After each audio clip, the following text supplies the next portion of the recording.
Good morning, y'all. Thank you so much for being here. We're excited to give you an update a little bit on our last week of progress around our emergency declaration on homelessness and what important steps have happened and what things you and others around the city may want to know. So excited to update you on a couple of items for today. We want to talk a little bit about updated process we have for how we're doing encampment cleanup. I want to walk you through the steps and the process we put in place there. I want to talk about developments at the EOC, at the Emergency Operations Center, including the stakeholders we've been involving, as well as some developments on units that we're acquiring going forward, and some on budget and how we're planning to pay for this work. And so for starters, we've had some questions about encampment cleanups and how those are working.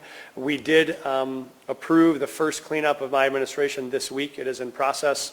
We have changed the way that the city goes about how we engage in that, so let me say a little bit about that.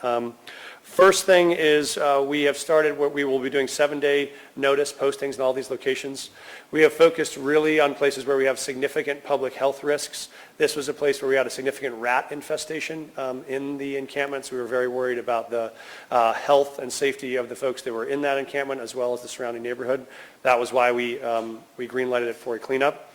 I will say we've changed the process in which how we've engaged in this. Our first step has been we partnered with a nonprofit provider in the community who does a lot of community-based outreach. In this specific instance, that was Headwaters Protectors, which is an organization that's been working in encampments and with unhoused neighbors for a long period of time, very successfully. Many of you may know Ian Tafoya, who's helped lead and found that organization. And so they were our first outreach to the people there, and we had positive, good conversations. We've been really focusing on how we engage them in a conversation about what the long-term housing options are. So we both sent them all a letter, as well as been doing ongoing outreach about the opportunities for housing that will be coming through as part of our effort to get 1,000 people off of the streets and into shelter. We've also deployed our Wellness Winnie, which is a mobile wellness vehicle that we have through the Department of Public Health that helps support both physical health and mental health. That will be making regular visits to the encampment to provide both mental health and physical health support as a part of it. I myself will be personally visiting each encampment that we decide to make a cleanup decision on. I'll be visiting tomorrow to talk to unhoused neighbors and answer questions or make sure they have the connection to services that we know that they may need. And then I will, of course, be making those decisions directly as we look at data around other places where there are risks. There are other places where we've had opportunities or proposals to make encampment clearings that we've decided not to at this moment.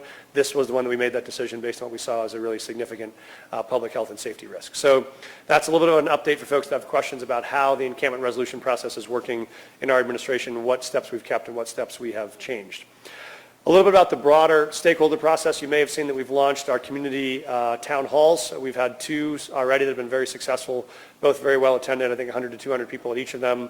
Great conversations from neighbors about what roles they can play and how they can be part of the solution and what open questions they have. We're continuing those tonight and tomorrow night. We'll have those going steadily throughout the course of August. So those have been, I think, very successful early conversations. We've also engaged a broader set of community leaders across multiple industries to help us think through this. We have 7 running working groups right now that are in place, and I'll walk you through what those are and what those do. More than 200 really Denver residents and leaders who are involved on a regular weekly basis with our team. The first of these includes a coalition of unhoused neighbors we meet with on a regular basis. We both have a council we meet with on a weekly basis, but we also are just in ongoing conversations in any location where we find neighbors that are unhoused to get their ongoing feedback. We have a network of providers who are the people that are doing this critical work of providing services to people that are unhoused at all stages of the continuum. And so they are regularly advising us on what needs there are, what the path is to add capacity in these locations, and